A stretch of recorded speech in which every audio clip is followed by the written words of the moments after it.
Hi, Joanna, how are you?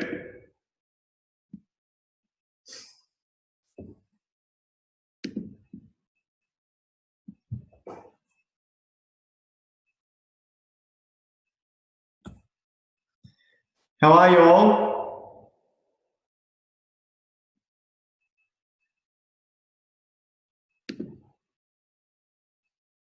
Can you hear me? Hello, Dean. Oh, gotcha. Hey, guys, how are you? Great. Good. Stepping away? No, not today. Not today. Oh, not today. So we've got pouring rain. Oh, which office are you guys in? West Nigeria. West Nigeria. Yeah. Just south of Okay. Ethel, how are you? We've got Mark here, Mark Freeman. John, you guys can hear me okay?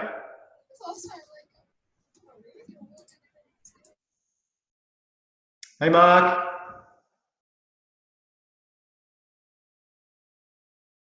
Okay, good. All right, guys, we're going to start in about the time we got, in about 2 minutes. 2 minutes.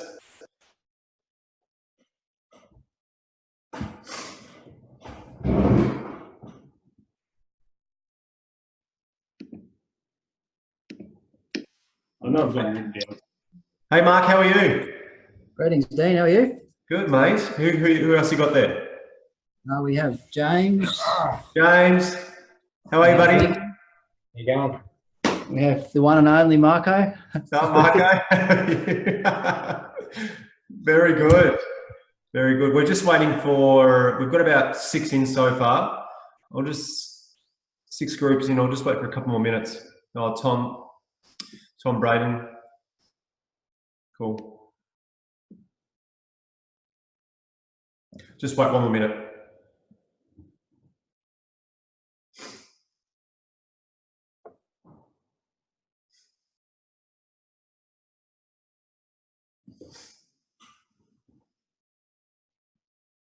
Here's Kelly. Hey, Tom, how are you, buddy?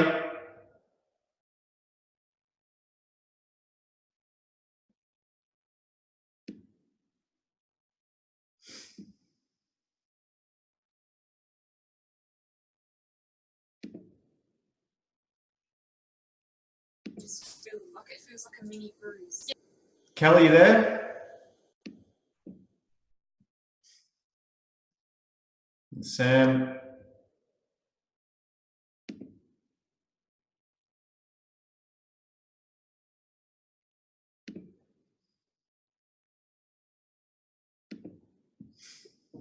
Okay.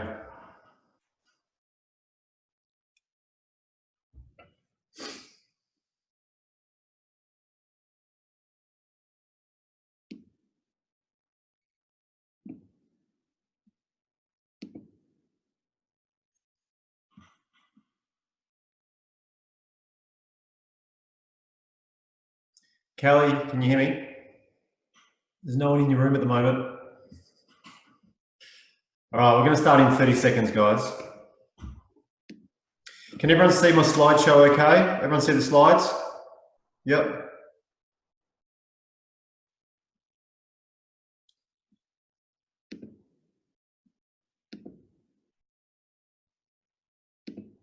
Tom, you can see the slide okay? Yep, great. Awesome, guys.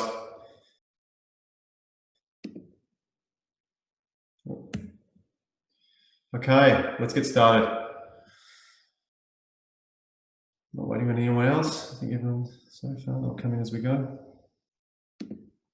Okay, guys, thank you so much. I think some of you guys are coming off the back of a meeting that wrapped up about 2:30. Hey, Matthew, hey, boys. How you going? Hang on, let me unmute you.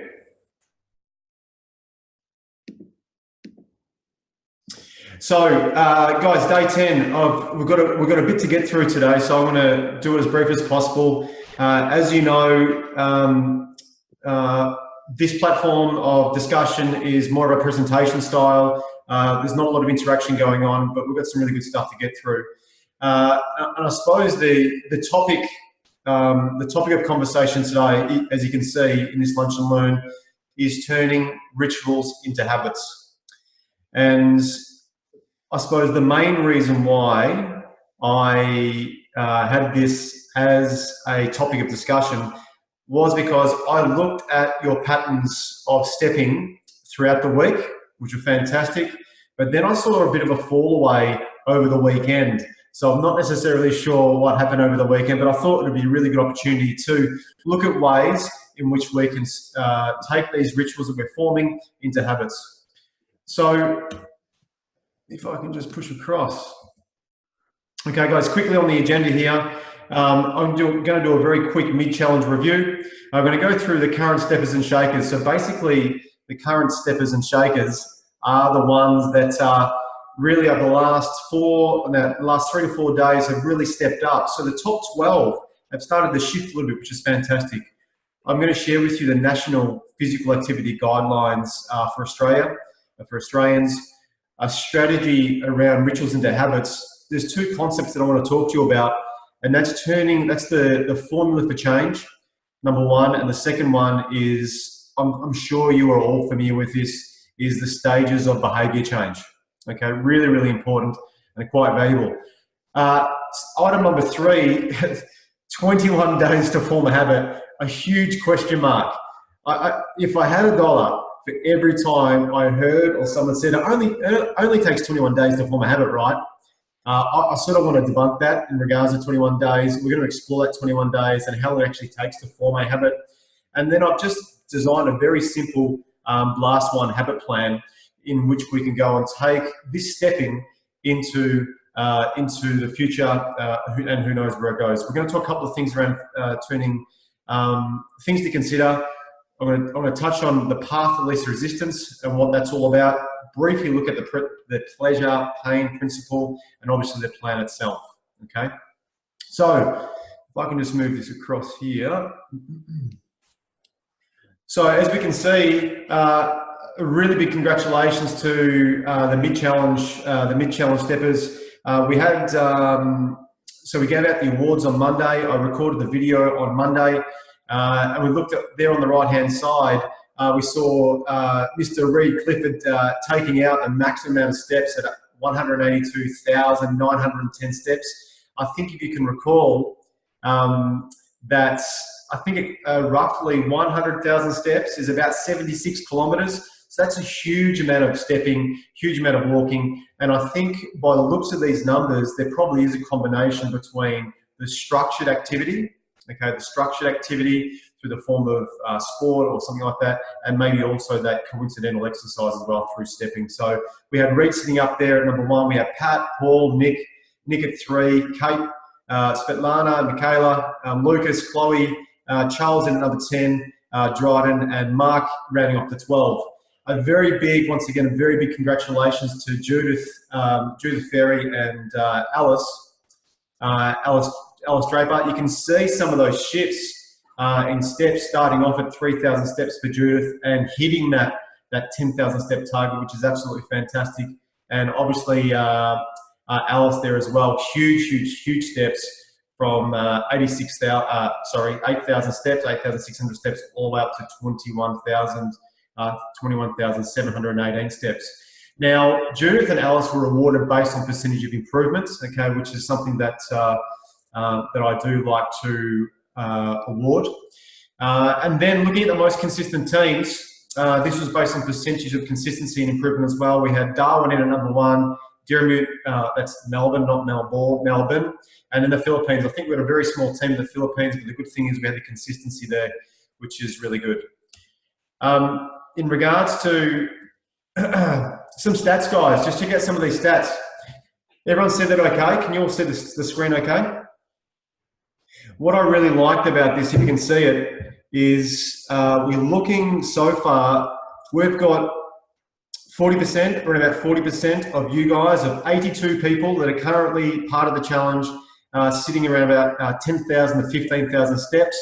Okay, and it's sort of, we're looking about 90%, as you can see there, 7,500, 10,000. And then we've still got those building up towards 10,000. So we've got 21% at 5,000 to 7,500 steps. And a couple of those, this 2,500 to 5,000 steps, that's sort of around that, still that sedentary based movement. So we've got about 8% sitting in there. If you remember in the last Lunch and Learn, in regards to those who want to lose weight, you know, there's one of the very first things that we want to do, just from a weight loss perspective, is to get individuals to step 10,000 steps on a daily average. Those who want to improve well-being, obviously pushing up towards 15,000 to 7,500, and then to maximize the step counting, but also cardiovascular fitness and heart-lung fitness, we need to start looking at ways of increasing our exercise intensity as well. But we spoke about that last week. Another stat, guys, check this one out. I was really curious about this. Some of you, not all of you, are monitoring your sleep, right? I'm just going to close some of these windows down. Some of you, but not all of you, are monitoring your sleep. And we saw here, those who are monitoring sleep, of the percentage of people monitoring sleep, significant sleep deprivation, around about 25%, a lack of sleep, between 5 to 8 hours at 50%, and normal sleep, 8 hours or more. Now, look, I'm not necessarily sure on what defines adequate amount of sleep. For me, I survive on 4 to 5 hours, but I'm not sure about you. But that was just something just interesting to show. In regards to some of the movers and shakers here, if you can see here, guys, the top 12, just for the last 3 to 4 days, has started to shift a little bit. This is just for the last 4 days. Is it Say here? I haven't seen he or she, I'm not sure, in the top 12 before. Nick's still sitting in there. Mark stepped in. Bino has been really good, really stepped up over the last 3 days. I think Tammy may have been in there. Reed was definitely in there. Pat was in there. Kate, I think Joanna has now stepped in. So we can see there's some guys. There's Joanna right there. Joanna's sort of stepped up into the top 12. And obviously those top 12 did receive or will receive a $100 gift voucher as well. So some movers and shakers when it comes to that second week, which is fantastic. Well done, guys. Really, really good. Give yourselves all the clap. Okay. So with guys, one of the things, I don't want to harp on this too much. There's a couple of little graphics here that might be a little in your face. But I think one of the important elements when we look at creating rituals and turning these rituals into habits is this element of pain. When I talk about pain, I'm talking about linking pain to some of the things that we're doing that we possibly shouldn't be doing, right? Whether it's I don't know, whether it's alcohol, lack of exercise, high calorie, low nutrient rich foods, any form of habit that's moving us away from optimal health. But I thought I'd share with you once again some health stats. Guys, here, just check this out.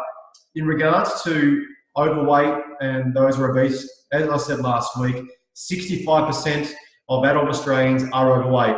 Now, for me personally, guys, what I use as a measure of overweightness, okay, is if a male has a waist measurement over 100 centimeters and a female has a navel measurement, over 80 centimeters, 80 to 85 centimeters. So the impact here, you can see these images. This is an ulcerated right foot of one of my clients, okay, that was linked to diabetes. So it's to do with pulmonary edema, a lack of blood flow, and the pancreas just doing way too much to regulate the highs and lows of blood sugar levels. So the risks also associated with high visceral fat rates across the tummy, to do with high blood pressure, stroke, cancers, sleep apnea. And as you can see up in this image just here, that's a fatty liver. That's supposed to be really, really nice and plump and red. As you can see, it almost looks moldy. And that's the impact of some of the food choices that many of us, unfortunately, are making. So in regards to activity, just to hit that little pain point again, 56% of adults right now are what you term inactive or sedate, okay? Sitting for long periods of time has all its other health complications. And I suppose, I use this little compound here. These are 3 compounds, hydrogen and oxygen, or two actually.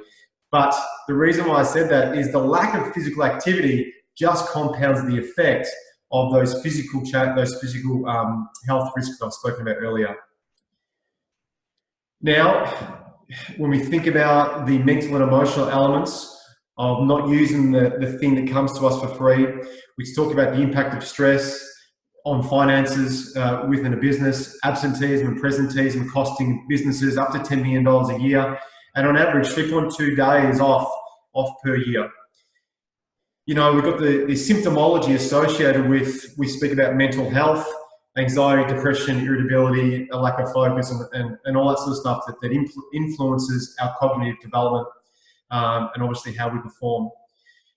I really wanted to touch on this, and not necessarily about the alcohol, guys, but more importantly, I spoke to you last week, those who listened in last week, I said, you've got to start with your why. In regards to creating change and turning rituals into habits, you must think about your why. Now here, this relates to me as a father, and I'm more concerned about this statistic on the right-hand side. I'm not concerned about the alcohol base. So 94% of parents thought that modelling is important in shaping drinking. 94% of parents thought modelling was important, in shaping the drinking. So the reason why I'm saying that, is our children, if you are a parent, are unconscious sponges. And we know that parents, understand that our actions, our choices, our decisions really will influence the choices and the actions and the decisions our children make. So in regards to tying in back into the why, as a parent, I'm going to question those of you who are parents, are you being the optimal role model that you want your children to be? Are you being that role model for them? So it's something really to think about, okay? We are inherently, our children are these little subconscious sponges that literally take on all forms of communication, and 95% of it is totally unconscious, okay? So think about how that might assist in regards to some of the changes you all will make into the new year, all right? And guys, it's really simple. What I truly believe is the things that I spoke to you about, the health risks to do with fatty liver, to do with heart disease, to do with cholesterol, to do with high blood pressure, mental and emotional health tied into anxiety, depression, irritability, a lack of emotional self-regulation, and then being that optimal model for our children, 90% is behavioural. What does that mean? That's simply what that means. It means one thing, that we are in control of it. You might not believe what I'm saying, but just take it on. Take it on as maybe just a thought that 90% of the challenges that we're going through as a society and within the globe, physically, mentally, and emotionally, are 90% within our control. I truly, truly do believe that. Okay, so something to think about. Okay, if you can read this here, guys. This is the current national physical activity guidelines for adult Australians. If you can see on your screen, this has changed somewhat over time. And the reason why it's changed, what I mean by that, if you can see here each week, 150 minutes to 2.5 hours of moderate intensity physical activity, or 75 minutes or 1.25 hours of vigorous intensity physical activity. That only used to be 30 minutes. I think it was something like 30 minutes, 3 or 4 times a day, 3 or 4 times a week. And the reason why it's changed over time is because we've become more and more inactive and sedate. So think about it from a steps perspective. Have a look at some of those numbers, right? 150 minutes. So 10,000 steps, right? For example, 10,000 steps is 90 minutes. It's like an hour and 30, an hour and 40 minutes, right? And they're suggesting, doing that at a minimum daily per week. So it's really, really interesting to start thinking about, where are you at in regards to your current level of physical activity, and making sure that we start setting up those patterns moving forward to the future. As I said, I'm not sure you're at, but just some interesting stats just coming out. So what else we got there? Each week increasing to 300 minutes or 5 hours of moderate intensity physical activity, having 150 minutes of that, 2.5 hours of being vigorous. You know, hands up who's doing any form of vigorous exercise. Yep, so we've got a couple of hands up there. Yep, and you've got the different definitions of what is moderate and what is vigorous. Okay, but really, really important to start thinking about plans for the future. Now, I'm not sure who's familiar with this, guys. When we start looking at turning rituals into habits, okay, as I said, I'm not sure in the space of your physical health and well-being, in the context of your, I suppose, well-being, where you are on this continuum. But look at the diagram on the left-hand side, the stages of behaviour change. So we start off with this pre-contemplation phase and obviously move over into the maintenance phase. All of us will evolve through these stages. Now, I think the most challenging step, the most challenging stage here is the contemplation and the preparation stage, okay, where we start to prepare ourselves to take action. All right, and often what happens is we have individuals slipping between contemplation, preparation, contemplation, preparation, contemplation, preparation, especially if we haven't got the right level of activity or the right level of expectation placed upon ourselves. Now, put your hand up if you're familiar with the resistance to change formula. Can anyone see this? You can see this on the left, on the right-hand side there. Put your hand up. Who's familiar with this formula here? No one? So the reason why I've incorporated this is you must have dissatisfaction with where you're currently at to go about wanting to make a change. You must have a vision that's linked to pleasure, of the positive possibilities, you know, moving forward beyond pain, and then you obviously must need the first step. So as you think about that resistance to change formula, you know, what I really want you to think about is if you don't have one of those three elements, there will be a resistance. So as I said, I'm not sure what you're aiming to achieve, where you want your health and well-being to go to, all right, or what level you want to reach towards, but really important to have that element of dissatisfaction. Got to have a vision, and you've got to have your first step. Without that, you might find there's an element of resistance. Now, questions around forming a habit. So this, I've put the notes straight up here. The 21 days to habit formation, you know, was basically founded by a plastic surgeon. And so Maxwell, basically, he was working on his clients, and the point where they could start to experience the sensations of the work that was done on their face took roughly 21 days. And literally, it's come from that. It's come from that, from his works in plastic surgery back in the 1960s, from his book Psycho-Cybernetics. And from there, it's just morphed into it takes 21 days. Guys, it takes a lot longer. Well, I shouldn't say, it could take a bit less, depending on where you're at in regards to your level of change. But I've said here, the research, this actually says research, between 66 days to 8.5 months, right? The window is obviously quite large, but it really does depend on the complexity of the habit that you're trying to form, okay? So I think we need to sort of drop and move beyond this 21 days to form a habit thing and start being a bit more realistic in regards to expectations. So things to consider in regards to the Blast One habit plan, things for you to take on board. Guys, you must consider the complexity of the habit or the thing that you're trying to form, okay? So if it is overly complex, okay, and if it's in an area of your life, especially if you have maybe stepped away from your health and well-being for a period of time, and this program has been a program that's launched you back into activity, right, you've got to really consider the complexity of the habit. So if you can see here, I've got a glass there, right? So it might take 21 days to form a habit of drinking 1 glass of water, right? But to start to incorporate, let's say I fast on a daily basis, right? So for some of you, for fasting, right, that could be way too complex, and to incorporate 3 to 4 days of fasting, a 16-hour fast or a 1 meal a day fast, you know, to be able to fortify that into a habit really could take the 8.5 months. So you've got to start thinking about the complexity of the habits you're trying to form. Obviously, in regards to frequency of practice will make a big difference. there are individual differences. So I'm looking at Joanna right now. So for Joanna, if one of the habits that Joanna wanted to form was to, I don't know, she wanted to start doing 2 pump classes per week, right? But yet her best friend was already doing three pump classes per week, and she just wanted to step it up to 1. She would find it a lot easier to step it up to 1 because she's already in that rhythm, and it takes people, you know, basically through individual difference. It's just a lot easier for some to form habits based on past experience and where they're at in that area of their life right now. Okay. The fourth point here is interrupting other habits.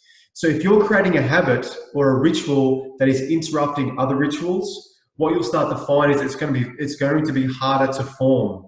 Okay, it's going to be harder to form. So you're going to start thinking about, where do these habits slot in? Where do these rituals slot into your day? And you want it to be as least obtrusive as possible. It almost just wants to flow in, okay, versus changing all these other things to make this habit work or this ritual work. Okay, so complexity, consider the frequency of practice, that there are going to be individual differences, and please make sure you're not interrupting other things that you're already currently doing. Okay, you've got to really create that path of least resistance for yourself. And speaking of path of least resistance, now I've got Jim Carrey here for a reason there, but there's 2 schools of thought. So I think there's one school of thought that people take the easy option too often, and the other school of thought is that, you know, for us to create a change, we need to create a path of least resistance. So do we face adversity head on and grind? Or do we set our environment up that has less resistance in it? Okay, so I'm more specifically focusing not on the grinding, I'm focusing, okay, how can we set up our environment, okay, to assist us in creating the change? So here, you guys would have heard this KISS. Think about habit formation, keep it simple, stupid. Just focus on one habit. Just focus on one habit. Okay, if you're going to do yourself a favor, one habit. Obviously, repetition. And in regards to expectations, now guys, when I talk about expectations, I'm referring to your current level of inspiration in the area of your life that you're trying to form the habit in. So if it was directly linked to your health and fitness in this area of your life, but yet you have maybe been have left it by the wayside for 2, 3, 4 months, maybe 12 months, maybe 2 years, you've got to really manage your expectations. So that habit, that one habit, must be really easy to achieve, because you want to fertilize it.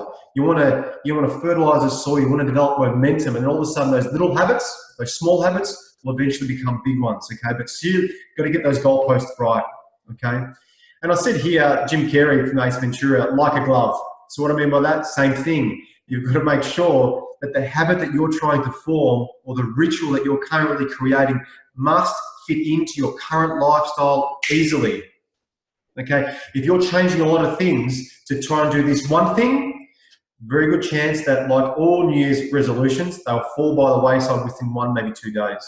Okay, so keep it simple, repetition, manage your expectations. Think about your current level of inspiration in the area of your life, okay? If you are inspired in your health and well-being, and you've been living it and breathing it, yes, stretch your expectations, stretch those habits. But if you're only just getting started back into it again, okay, make sure your expectations, make sure the ritual is very small. The habit is very small, just like drinking a glass of water, okay? Those small things will become big things, all right? Okay, and then in regards to some of my final thoughts tied into habit formation, make your habit public. Just increase your sense of conscious awareness. So prompts and reminders, and please get your environment right. Set yourself up for success. You know, if you're wanting to start running, okay, whatever you need to do, you know, whether it's getting your clothes by the bedside, whether it's, you know, thinking about the Catch the 5K running program, you know, whether it's buddying up, you know, whether it's whatever it might be, thinking about your why. Whatever you need to do to get the environment right, keep it really, really tight and make sure that it allows you to create the changes that you want to create, okay, or that you're trying to make. Keep it simple. So I know Mel just put a hand up for a question there, but some of the final thoughts around the habit formation and forming a habit. So one, firstly, choose the area of your life. Which area of your life you want to focus on now? I know us together, it is about health and well-being or health and fitness, but there might be another area of your life in which you want to raise your level of satisfaction. So firstly, choose the area of life.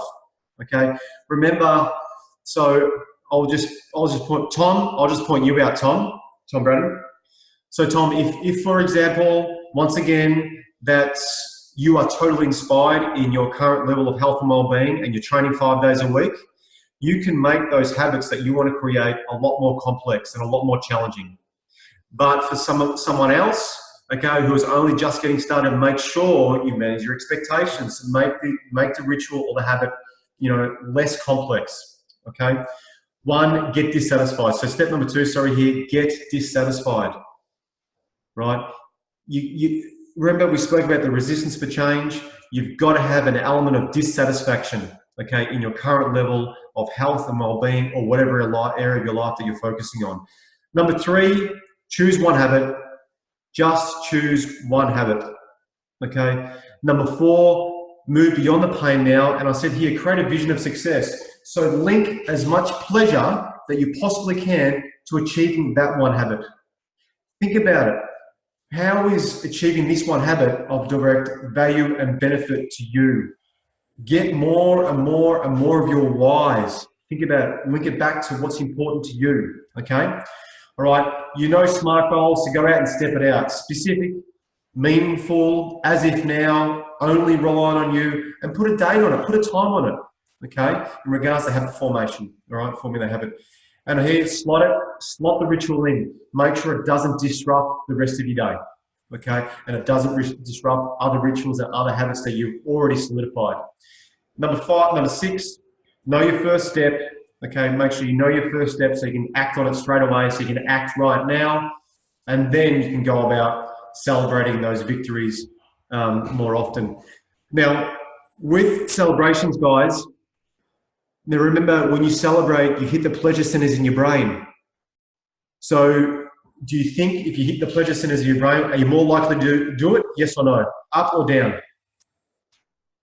Up, absolutely. So you've got to acknowledge, guys, we have a tendency just to move on to the next thing. You've got to stop and you've got to reflect on the things that you're doing well, okay? And you've got to acknowledge success that's linked to whatever habit or habits you're trying to form, okay? That one habit, okay? All right. So once again, choose the area of life, get dissatisfied, link to pain, choose one habit, create a vision, link heaps of pleasure to that vision, create a SMART goal, make sure you slot it in so it doesn't mess up all the other rituals and habits that you've already formed, know the first step, and make sure you celebrate along the way, okay? And then finally, as you can see here, as I said as a close, reflect on your why. I put a challenge out last week. I haven't seen any photos on InKin, right? I haven't seen no photos on InKin just yet. Together, you always do it better. My challenge still, between now and when the challenge finishes on Monday, this coming Monday, to do 10,000 steps as a group. 10,000 steps, one 10,000 step walk in the most creative way that you possibly can. Okay, has anyone done that yet as a group? I don't know, I haven't seen anyone do it. Just put your hand, just thumbs up if you have, or thumbs down if you haven't. Dean, it's Mel here. I've seen a very creative one come through from Joanna just an hour ago. I love it. Oh, right, I haven't seen that. So, there we go, they've led the way, so I think we need to get some incentives out to them. Well done. Is that on InKin, is it, Mel? Yes. It's quite a creative one, but they're in there and they're in for the marathon by the looks of it. Okay, so can you talk me a bit more about how does it tap into those creative juices? What is it? What have they done? You can share with the team. Well, it looks like they've committed to finishing a marathon, I think, Dean. Finishing a marathon? Yeah, here's a legit photo of our team finishing a legit marathon, some creative license taken. So check it Right. out in the feed. Very good. Mel, now that I've got you online, is there anything that you want to share with the group before we close? Yeah, if I can just give some fun stuff, I guess. The top 3 teams for improvement so far this week. I know we've only had 3 days, but we're looking at, for the improvement stats, we're looking at Auckland up by 5%. Darwin, albeit a team of 1, is still improving by 1%. And the Philippines, even though it's a small drop, it's actually still the top of the ones who've dropped for the week, and that's 4%, minus 4%. And our top 5 people for improvement this week, SAR, I heard you mention SAR earlier. SAR's actually improved in 3 days by a massive 20%, which was really good. Well done, SAR. Great. Mark Woodford. So there's 2 of them from Wetherill Park. Mark Woodford, 14%. Nick Suckling over in Christchurch, 11%. Bino Anthony at Derrimut, that's 9.5%. And Charles Zachary at Queens Road there by 8%. So pretty good stats so far this week. But I just want to ask everybody to make sure if you've got in your teams, if you've got people doing manual entries, get them in as often as possible, because that helps with your, with your team stats that you're seeing, and it also helps pump everybody up. And definitely check out, if you haven't already, check out the stats on the leaderboard, and that you get some pretty interesting little facts, like how many pieces of cheese your team has eaten and all that sort of stuff. So there's some information there for everybody. I don't think it's pretty cool. And at the moment, I think it's saying, how many kilometres that they've walked and the height of how many times Big Ben and stuff like that. So yeah, very interesting. Also, guys, we just as a close, I got an email about 2 hours ago. Some individuals finding it hard to step. They may have missed 3 or 4 days, and they're concerned about dropping their team's average down. We will still give you the team's average. So please, if you, for whatever reason, you've stopped stepping, for whatever reason, we will give you the team's average for that day, and we just want to continue on encouraging you to be part of the program. So we have 4 days left. I think 4 days. I think at the day 10, 4 days left. We close on Monday. I'm looking for big numbers. Come together, think about your why, and most importantly, have lots of fun. Thanks, guys. Thank you. Thanks all.